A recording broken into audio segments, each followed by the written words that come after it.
안녕하세요. 자, 오늘은 5시에 수업이 끝나고요. 점심은 오후 2시에 먹겠습니다. 오후 2시. 2시부터 3시까지 점심 먹고요. 이유는 좀 점심을 늦게 먹어야 오후가 좀 짧아져서 시간이 좀 빨리 가거든요. 자, 페이지 96페이지 하자 있는 의사표시입니다. 일단 사기강박에 의한 의사표시인데 법조문을 먼저 읽어보면 110조 1항입니다. 사기나 강박에 의한 의사표시는 취소할 수 있다고. 3항부터 보시면 3항 전 2항의 의사표 취소는 선의의 제3자에게 대항하지 못한다 이렇게 되어 있죠. 다시 말하면 사기나 강박을 당했으면 취소할 수 있고요. 다만 선의의 제3자에게 뭐하지 못하죠? 대항하지 못한다 이런 얘기거든요. 우측에 보시면 이제 사기에 의한 의사표시 나오는데 정리를 하면 돼요.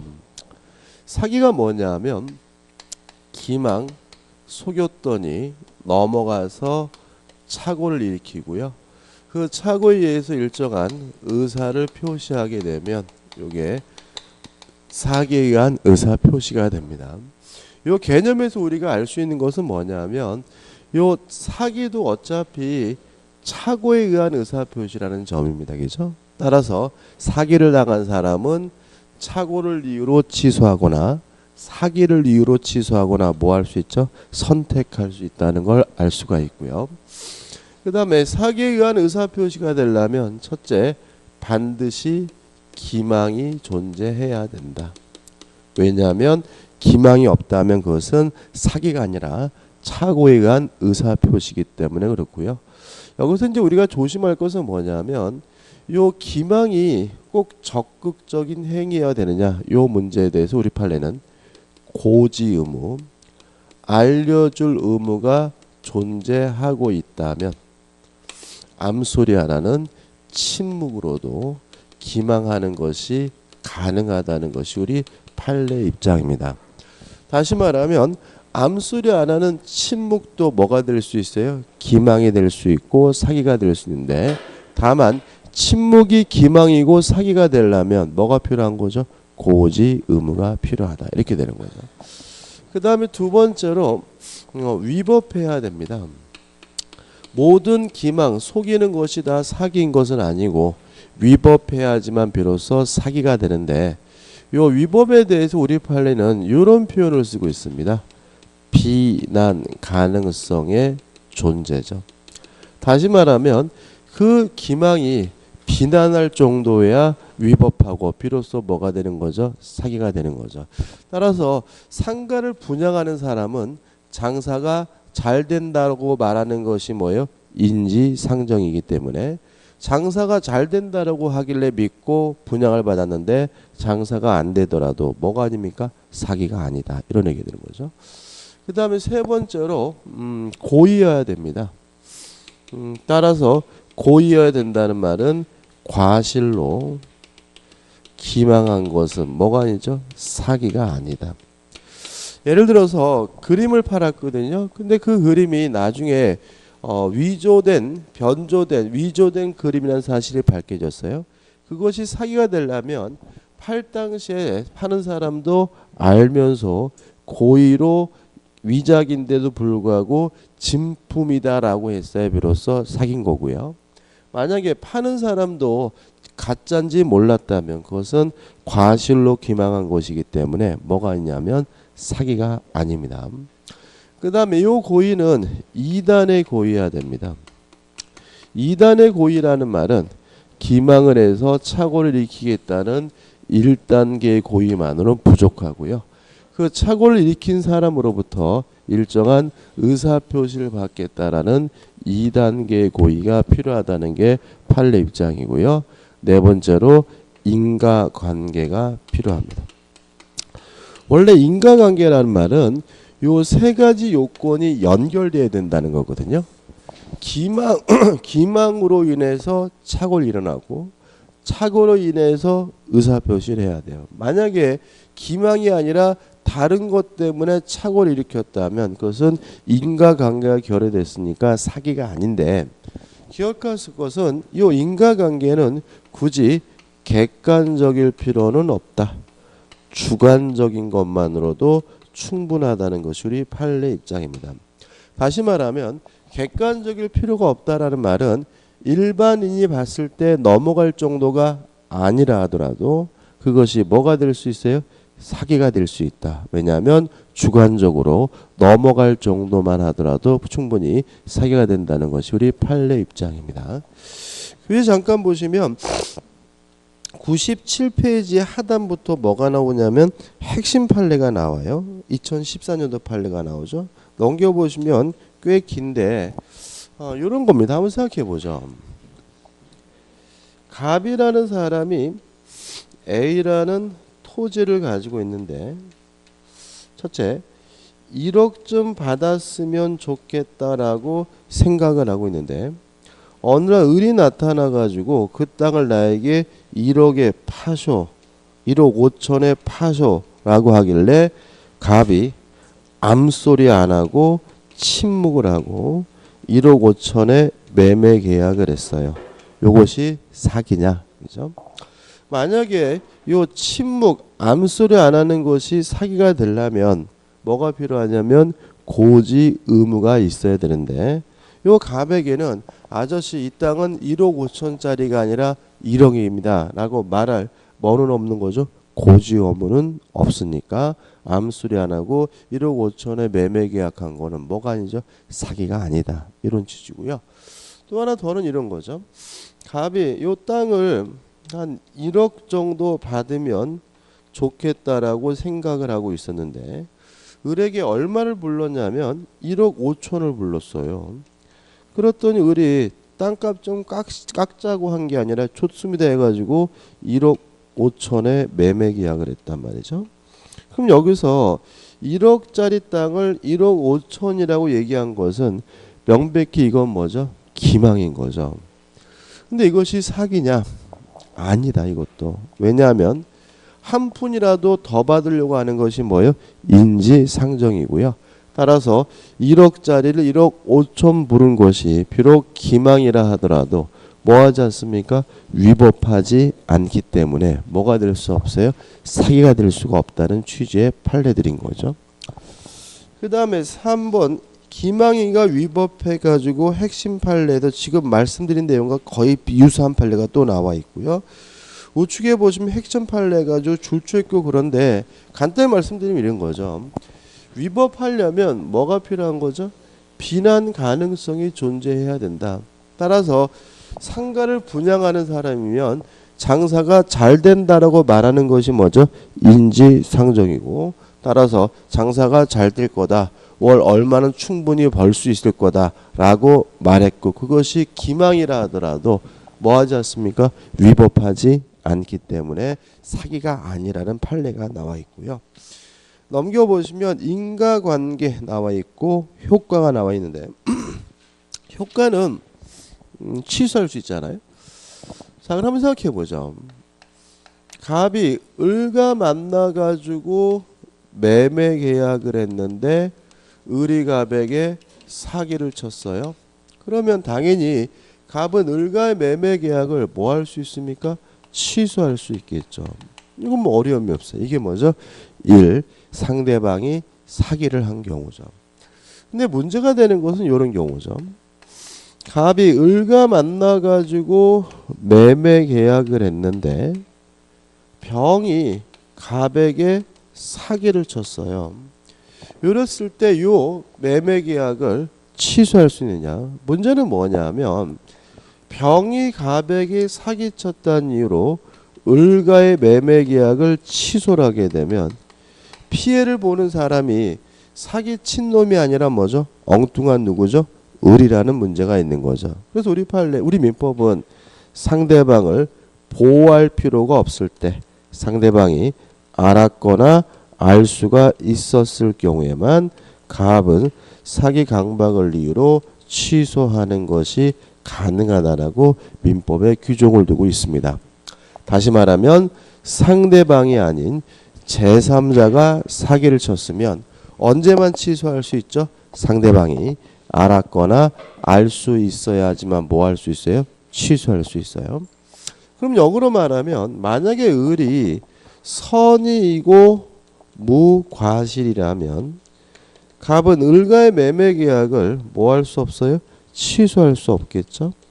그러면 갑은 어떻게 해야 되느냐? 만약에 을이 선의 무과실이라는 이유로 취소하지 못한다면 결국은 사기친 놈 병에게 불법행위를 원인으로 뭘 청구하겠습니까? 손해배상을 청구하겠죠.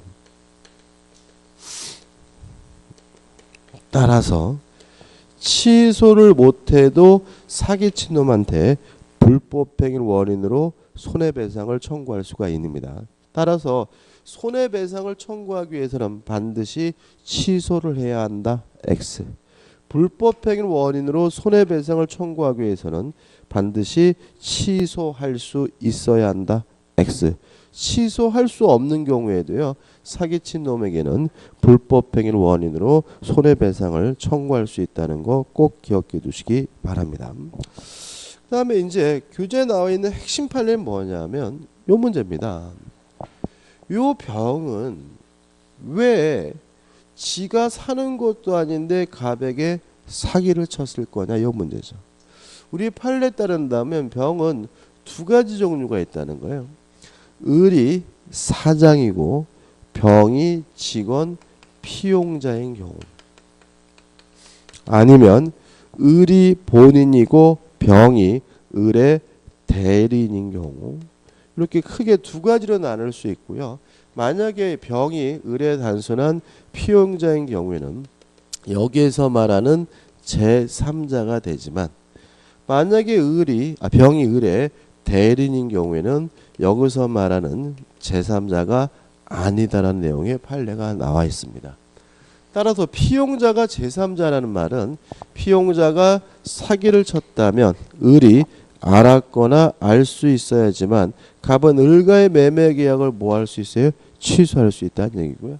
대리인이 제3자가 아니라는 말은 병이 만약에 대리인이라면 을이 알았던 몰랐던 상관없이 뭐 할 수 있어요? 취소할 수 있다. 이런 의미가 돼요. 이것도 은근히 헷갈려 하시는데 어떻게 기억하시면 되냐면 사기 쳤는지 안 쳤는지도 누구만 가지고 따지? 대리인만 가지고 따지는 거다. 따라서 대리인이 사기 쳤다면 본인이 알든 모르든 상관없이 뭐 할 수 있어요? 취소할 수가 있다. 이렇게 기억하시면 됩니다. 끝이죠. 그 다음 우측 하단에 보시면서 한번 제3자에 대한 관계에서 선의 제3자에게 뭐하지 못해요? 대항하지 못하고요. 넘겨보시면 판례가 나오는데 그닥 중요한 판례는 아닙니다. 자, 판례 밑에 이제 뭐가 나오죠? 강박에 의한 의사표시가 나오고 있죠. 강박에 의한 의사표시는 뭐냐면요. 강박, 해악을 고지했더니 그 강박으로 인해서 공포심을 느끼고요. 그 공포심에 기해서 일정한 의사를 표시하게 되면 이게 뭐죠? 강박에 의한 의사표시고, 강박에 의한 의사표시도 사기와 마찬가지로 뭐 할 수 있죠? 취소할 수 있고 선의 제3자에게 대항하지 못합니다. 요건을 보면 일단 강박이 존재해야 되는데, 강박이라는 말은 뭐냐면 해악을 고지한다, 나쁜 짓을 고지한다. 예를 들어서 때려 죽인다, 불질러 버린다, 뭐 이런 거고요. 우리가 흔히 쓰는 말은 뭐죠? 협박이라는 말입니다. 그래서 강박이란 말이 잘 안 들어오면 협박으로 바꿔 생각하시면 되고요. 일단 이 개념에서 좀 조심할 것은 뭐냐면, 만약에 강박이 너무 지나쳐 가지고요, 의사 결정의 자유가 완전 박탈된 상태로 평가된다면 이때는 무효라는 것이 우리 판례 입장입니다. 여기서 이제 우리가 왜 무효인지 이유를 좀 기억해 두셔야 되는데요. 왜 그러냐면 우리 판례는 강박을 당했으면 강박을 이유로 취소할 수 있을지언정 그 자체가 반사회적인 것은 아니라는 것이 우리 판례 입장이거든요. 따라서 의사결정의 자유가 완전 박탈된 상태로 평가되는 경우에는 무효인 이유는 뭐냐면 반사회적에서 무효인 것이 아니라 의사 무능력자와 다름이 없기 때문에 의사 무능력자와 유사하기 때문에 무효가 된다는 것이 우리 판례 입장임을 주의하시기 바랍니다. 자, 이런 얘기죠. 제가 길을 가는데 누가 몽둥이를 들고 아저씨 3만 원만 줘 그런단 말이죠. 그 말은 3만 원 안 주면 좁혀겠다는 뜻이잖아요. 강박을 하는 거죠. 그래서 제가 두드려 맞을까 보면 어떻게 해요? 공포심을 느끼고 있는데 그래도 고민하겠죠. 몸으로 때울까 3만 원을 줄까? 고민하다가 뒤지게 아플 것 같아 줬다면 그거는 뭐예요? 강박에 의한 의사표시인데 이놈이 손에 들고 있는 것이 몽둥이가 아니라 사심이라면 얘기가 다르다는 거예요. 사심이라면 그때는 고민이 안 되는 거죠. 저는 3만 원 뭐 하고 싶은 거죠? 꼭 주고 싶은 거죠. 그러면 목에 칼이 들어왔을 때는 스스로 제가 뭘 못해요? 의사결정을 못하는 거예요. 따라서 목에 칼이 겨눠져 있다 의사결정의 자유가 완전 박탈된 상태라면 무엇과 다름이 없어요? 의사 무능력자와 다름이 없기 때문에 취소할 수 있는 정도가 아니라 아예 무효가 된다는 것이 우리 판례의 입장입니다. 그 다음에 두 번째, 이러한 강박이 뭐 해야 되냐면 위법해야 돼요. 물론 여기서 위법도 비난 가능성의 존재를 말하는데요. 위법이 둘로 나뉩니다. 강박은 첫째, 행위나 수단이 부당하다면 그것이 정당한 이익을 취득할 목적이었더라도 위법한 강박으로 평가됩니다. 반대로 행위나 수단이 정당한 경우에도 만약에 그것이 부정한 이익을 취득할 목적으로 이루어졌다면 위법한 강박으로 보고요. 행위나 수단이 정당하다고 할 때 나오는 것이 뭐냐면 고소 고발입니다. 그럼 이렇게 되는 거죠. 고소 고발과 같은 행위나 수단이 정당하더라도 부정한 이익을 취득할 목적이면 뭐가 되죠? 위법한 거죠. 얘는 간단합니다. 을이 갑에게요 1억을 빌려줬어요. 1억을 빌려주고 1억을 돌려받는 것은 뭐죠? 정당한 이익인데 만약 을이 갑에게 안 갚으면 때려주겠다. 흙냄새 맡을 줄 알아라. 뭐 이딴 식으로 해가지고 돈을 받아냈다면 뭐가 부당하기 때문에 행위나 수단이 부당하기 때문에 뭐가 되는 거죠? 위법한 강박이 되는 거고요. 근데 만약에 을이 갑에게 돈 안 갚으면 고소하겠다고 했어요. 고소하겠다고 해가지고 1억을 받아냈다면 행위나 수단도 뭐죠? 정당하고 또 돈 받은 것도 뭐죠? 정당한 이익이니까 아무 문제가 없는데 고소하겠다고 해가지고 플러스 알파 해가지고 돈을 더 뜯어냈으면 그때는 부정한 이익을 목적으로 했으니까 뭐가 되죠? 위법한 강박이 됩니다. 그래서 보통 우리가 뭐 강제추행을 당했다, 성추행을 당했다 해가지고 고소하겠다고 해가지고 합의금을 받아냈어요. 그러면 이것이 위법한 강박인지 아닌지를 판단하는 기준은 이 합의금의 뭐죠? 적정성이에요. 만약에 지나치게 많이 뜯어냈다면 뭐가 되는 거죠? 부정한 이익이 되니까 고소하겠다고 해서 합의금 뜯어내는 것이 뭐가 돼요? 위법한 강박이 되고요. 여러 가지 상황을 종합했을 때 이 합의금이 적정한 것으로 평가된다면 그때는 뭐죠? 아무런 문제가 없는 것으로 평가된다는 거 주의하시기 바랍니다. 그 다음에 세 번째로 고의해야 됩니다. 따라서 과실로 상대방에게 공포심을 주더라도 강박에 의한 의사표시 될 수가 없고요. 요 고의도 2단의 고의여야 합니다. 무슨 말이죠? 강박을 해서 공포심을 일으키겠다는 1단계의 고의만으로는 부족하고요. 그 공포심을 일으키고 있는 사람으로부터 일정한 의사표시를 받겠다라는 2단계의 고의가 필요하고요. 네 번째, 인과관계도 사기와 마찬가지로 굳이 객관적일 필요는 없습니다. 주관적인 것만으로도 충분하다는 것이 우리 판례의 입장입니다. 그래서 우리 판례 중에는 벼락 맞아 뒤지라는 판례가 있어요. 이게 뭐냐면 점을 보러 갔어요. 점을 보러 갔더니 점쟁이가 뭐라 그러냐면 벼락 맞아 뒤질상이라는 거죠. 일반적으로 봤을 때는 뭐 그거 가지고 무수할 일은 아닌데, 그러니까 객관적으로 뭐가 없는 거죠? 인과관계가 없는 거잖아요. 근데 이분은 진짜로 벼락 맞을까 무서워서요 외출도 못 하셨고요. 또 벼락을 안 맞기 위해서 점쟁이를 통해 가지고 뭐까지 했냐면 굿까지 했어요. 그러면 굿까지 했어요. 그럼 뭐가 되는 거죠? 인과관계가 있으니까 이것도 뭐죠? 위법한 강박입니다. 효과는 사기하고 똑같아요. 상대방이 강박을 쳤으면 취소할 수 있고, 취소를 가지고 선의의 제3자에 대항하지 못하고요. 다만 상대방이 아닌 제3자가 강박을 했으면 상대방이 알았거나 알 수 있어야지만 뭐 할 수 있어요? 취소할 수 있고, 상대방이 선의이고 무과실이면 뭐 하지 못해요? 취소하지 못한다. 다만 취소를 못하더라도 강박을 한 놈에게는 불법행위 원인으로 손해배상을 청구할 수가 있고요. 마지막으로 이 강박을 한 사람이 피용자라면 제3자지만 대리는 제3자가 아니므로 대리인이 강박을 한 경우에는 본인이 알든 모르든 상관없이 뭐 할 수 있죠? 취소할 수 있다는 것까지 기억해 두시면 됩니다. 오른쪽 하단에 보시면 대표 예제가 있죠? 풀어볼게요. 강박에 의한 의사표시에 관한 설명으로 틀린 것은 1번 강박에 의해 증여의 의사표시를 하였다 하여 증여의 내심의 효과 의사와 결여된 것이라 할 수는 없다라는 말은 진이 아닌 의사표시는 아니다. 이런 주신 거죠.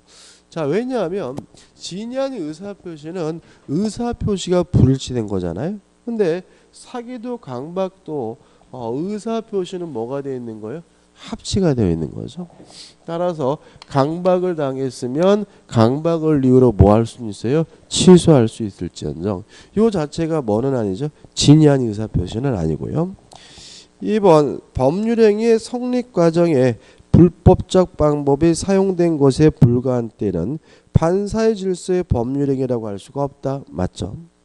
3번 제3자의 강박에 의해 의사표시를 한 경우 상대방이 그 사실을 알았다면 피의자는 자신의 의사표시 취소할 수 있다. 맞죠? 다시 말하면 제3자가 강박을 했으면 상대방이 알았거나 또는 알 수가 있으면 취소할 수 있으니까 알았다면 취소할 수 있다. 맞는 질문이죠. 4번 강박에 의해 자유로운 의사결정의 여지가 완전히 박탈되어 그 외형만 있는 법률행위는 무효이다. 맞죠? 다시 말하면 강박이 너무 지나쳐가지고 의사결정의 자유가 완전 박탈된 상태로 평가된다면 의사무능력자 위소하기 때문에 법률행위 자체가 뭐가 되죠? 무효가 되죠.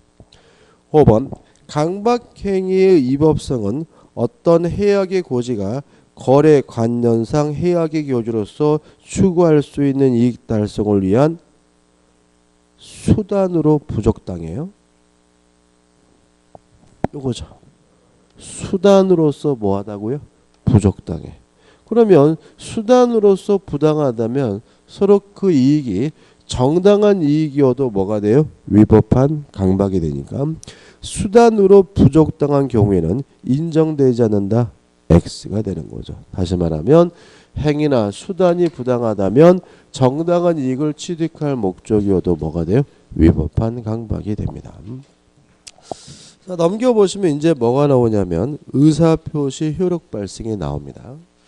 서술해 가지고 상대방 없는 경우는 표백주의를 취합니다. 다시 말하면 의사가 완성되기만 하면 효과가 생기고요.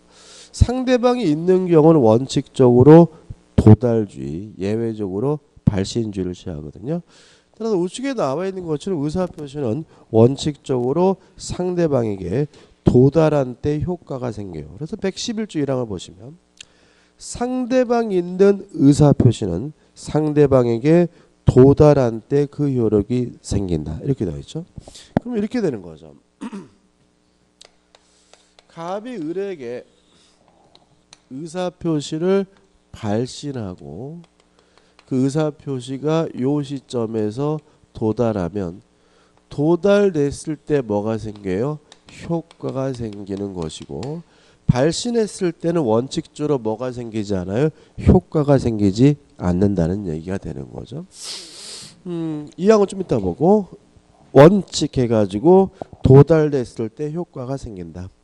2번 도달주의 원칙에서 1번 도달의 의미가 나오죠. 그러면 도달이 되면 그때 비로소 효과가 생기는데 도달이 뭐냐에 대해서 우리 판례는 도달이란 상대방은 지배 영역 내에 진입을 하고요. 언제든지 마음만 먹으면 알 수 있는 상태, 요지 가능한 상태에 놓이면 도달된 것이고요. 이러한 두 가지 요건을 갖추게 되면 의사표 효과가 발생합니다. 따라서 상대방 지배 영역 내에 진입하기만 하면 도달된 것이고 효과가 생기니까 상대방 본인이 직접 받는 것뿐만 아니라 동거하는 가족이나 가정부가 받는 것도 뭐가 돼요? 도달이 되고요. 그 다음에 이러한 사람들이 받더라도 도달이 되기 위해서는 뭐가 필요하죠? 요지 가능성이 필요하다. 만약에 요지 가능성이 결여가 되면 뭐 되지 않죠? 도달되지 않는다는 거 주의하시면 되겠죠. 판례도 뭐죠? 같은 취지입니다. 그 다음에 넘겨보시면 문제가 되는 경우죠. 가 수령 거절. 정당한 이유 없이 수령을 거절하면 우리 판례는 도달된 것으로 간주해 준다. 나 격지자와 대화자. 격지자와 대화자는 거리 문제가 아니라 뭐죠? 시간 문제다. 따라서 의사표시를 발신하자마자 바로 도달하게 되면 대화자. 발신 후 도달하기 위해서 일정한 시간의 경과가 필요한 것은 뭐죠? 격지자 이렇게 되는 거고. 그 다음에 4번 입증 책임에서 뭐가 나오냐면 핵심 판례가 나와요. 자, 이런 문제죠. 지배 영역 내에 진입하고 요지 가능성이 있어야 도달되는데 요거를 누가 입증을 하느냐, 요 문제에 대해서 우리 판례는 일단 도달을 주장하는 자가 입증을 합니다. 따라서 만약에 상대방이 도달을 주장한다면 상대방이 입증하고요. 표자가 주장한다면 표자가 입증하면 되는데 문제는 입장에서는 도달됐다는 사실을 입증하는 것이 대단히 어렵기 때문에 뭐가 필요하냐면 내용, 증명, 우편이나 등기 우편이 필요한 거죠. 왜냐하면 우리 판례는 요 내용, 증명, 우편이 만약에 발송이 됐다면 그때는 상당한 기간 내에 도달된 것으로 뭘 해주냐면 추정을 해주고요.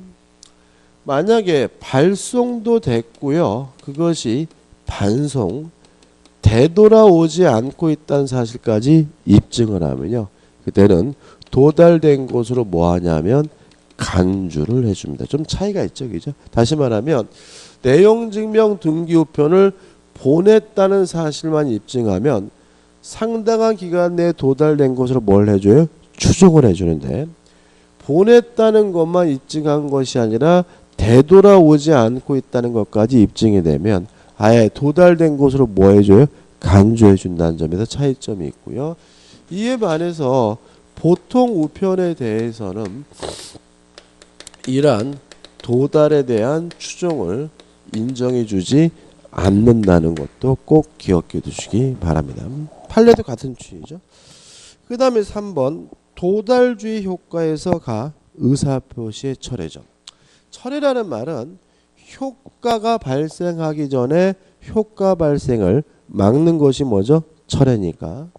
도달이 돼서 이미 효과가 발생했다면 더 이상 뭐 하지 못해요? 철회하지 못하고요. 발신 후 도달하기 전에는 아직 뭐가 없어요? 효과가 없으니까 뭐 하는 것이 가능하죠? 철회하는 것이 가능하다. 다시 말하면 도달되기 전까지는 철회할 수 있지만 도달된 후에는 뭐 하지 못해요? 철회하지 못하고요. 4번 의사표시가 연착됐다 불착됐다 누가 책임을 집니까? 표의자가 책임을 지고요. 우측의 답은 발신 후에 뭐가 나오죠? 사정 변경이죠. 자, 이런 문제입니다. 발신 후 도달하기 전에 요 사이에 갑, 표의자가 사망을 하거나 또는 제한 능력자가 되더라도 아무런 영향을 미치지 않아요.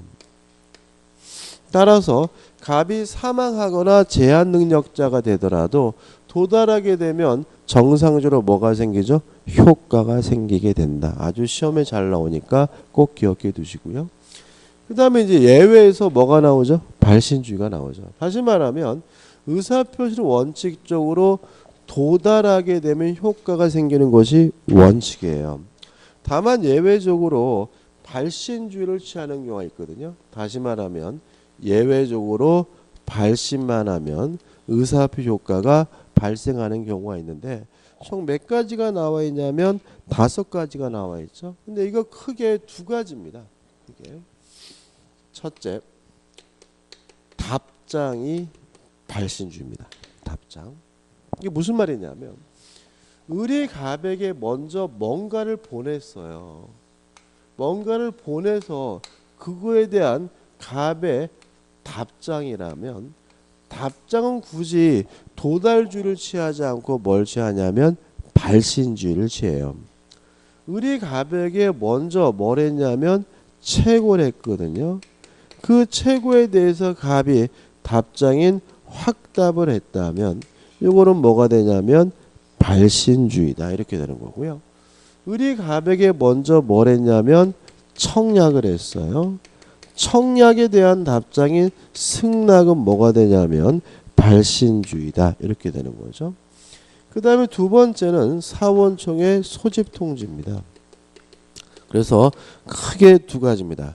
답장과 사원총의 소집통지가 발신주의고 특히 최고에 대한 답장인 확답과 청약에 대한 답장인 승낙이 뭐죠? 발신주의다. 이렇게 정리하면 되겠죠. 그 다음에 3번 공시송달해가지고 113조가 나와 있죠. 제가 한번 읽어보면 표의자가 과실 없이 상대방을 알지 못하거나 상대방의 소재를 알지 못하는 경우에는 의사표시는 민사소송법 공시송달의 규정에 의하여 송달할 수 있다. 그럼 여기서 우리가 뭘 할 수 있냐면 공시송달에 관한 구체적인 내용은 민법이 아니라 민사소송법인 거죠. 시험에 안 나온다는 얘기죠. 그럼 우리는 요 113조 언제 공시송달하는지만 알면 되는데 언제 하냐면 과실 없이 상대방을 알지 못하거나 과실 없이 상대방의 소재를 알지 못하는 경우에 뭐합니까? 공시송달을 한다. 이것만 기억하시면 됩니다. 그 다음에 넘겨보시면 뭐가 나오냐면 의사표시의 수령 능력이 나와요. 자, 이런 문제입니다. 의사표시를 원칙적으로 도달이 돼야 효과가 생기는데 도달되려면 상대방의 지배 영역 내에 진입하고 뭐까지 있어야 돼요? 요지 가능성까지 있어야죠. 근데 만약에 상대방이 받긴 받았지만 까만 건 글씨고 흰 건 백지다. 요지할 능력이 인정되지 않는다면 요지 가능성이 없기 때문에 뭐 되지 않는 거예요? 도달되지 않는 거예요. 따라서 의사표시가 도달됐다는 이유로 효과가 생기려면 상대방에게 최소한 그 내용을 읽고 이해할 수 있고 알 수 있는 능력이 필요한데 이걸 우리가 뭐라 그러냐면 수령 능력이라고 그래요. 그래서 교재 의의를 보시면 이렇게 돼 있거든요. 밑에 3번째 줄. 의사표시의 수령 능력이란 의사표시를 뭐예요? 요지할 수 있는 능력을 말합니다. 다시 말하면 받을 수 있는 능력이 아니라 뭐죠? 그 내용을 알고 이해할 수 있는 능력이 뭐죠? 수령 능력인 거죠. 다시 말하면 받는 거는 뭐 젖먹이 어린아이도 받을 수 있기 때문에 이렇게 이해가 되고요. 그러면 우리가 우측에 보시면 누가 수령 무능력자인지를 알 수가 있는데 원칙해가지고 모든 제한 능력자는 수령 무능력자입니다. 따라서 미성년자 피한정 후견인 피성년 후견인 모두 수령 무능력자이기 때문에 미성년자 피한정 후견인 피성년 후견이 받더라도 뭐 되지 않죠? 도달되지 않습니다. 이게 뭐죠? 원칙이에요. 다만 수령 무능자 측에서 도달을 주장하는 것은 가능하고요. 그 다음에 예외로 나와 있는 건 뭐예요? 예외적으로 도달되는 경우가 있는데 가장 대표적인 것이 뭐죠? 법정 대리인이 안 때는 뭐죠? 도달이 된다죠. 그럼 성경에 보면 모든 제한 능력자는 수령 무능력자이기 때문에 제한 능력자가 받더라도 도달되지는 않지만 제한 능력자 측에서 도달을 주장하는 것은 가능하고요. 만약에 법정 대리인이 안 때는 그때는 뭐죠? 도달이 된다. 이렇게만 기억하면 되겠죠. 대표적입니다. 의사표시의 효력 발생하는 설명으로 틀린 것은 1번 표의자가 매매의 청약을 발송한 후 사망하여도 그 청약의 효력에 영향을 미치지 아니한다. 5점. 왜냐하면 발신 후 도달하기 전에 사망하거나 제한 능력자가 되더라도 아무런 영향을 미치지 않으니까요. 2번 상대방이 정당한 사유 없이 통제 수령을 거절한 경우, 그러면 정당한 이유 없이 거절하면 도달된 것으로 뭐죠? 간주가 되니까 그가 통제 내용을 알 수 있는 객관적 상태의 노인 때에 의사표시력이 생긴다. 맞는 지문이고요. 이 3번 의사표시가 기재된 내용증명이죠. 내용증명 우편이 발송도 됐고 반송되지 않고 있다는 사실까지 입증되면 도달된 것으로 뭐가 돼요? 간주가 되니까 도달된 것으로 본다. 이것도 뭐죠? 맞는 지문이 되겠죠. 4번 표의자가 그 통지를 발송한 후 제한 능력자가 됐어요. 다시 말씀드리면 발신 후 도달하기 전에 제한 능력자가 되더라도 아무런 영향을 미치지 않으므로 제한 능력자가 되더라도 도달하게 되면 정상적으로 뭐가 생겨요? 효과가 생기기 때문에 그 법정 대리인이 통지 사실을 알기 전에는 의사표 효력이 없다는 지문은 뭐죠? X가 됩니다. 그러니까 이 4번 같은 지문은 표의자를 뭐로 잘못 읽기를 꼬시는 거예요? 상대방으로 잘못 읽기를 꼬시는 거죠. 이거는 수령 능력 문제가 아니라 뭐죠? 표의자 문제니까 조심하시기 바라요. 5번 매매 계약을 해지하겠다는 내용 증명 우편이 상대방에게 도착하였으나 상대방이 정당한 사유 없이 그 우편물의 수취를 거절했어요. 그러면 도달된 것으로 뭐가 돼요? 간주가 되니까 해지 의사표시는 도달된 것으로 볼 수 있다. 맞는 지문이 되겠죠. 여기까지고요. 좀 쉬었다가 대리로 들어가도록 하겠습니다.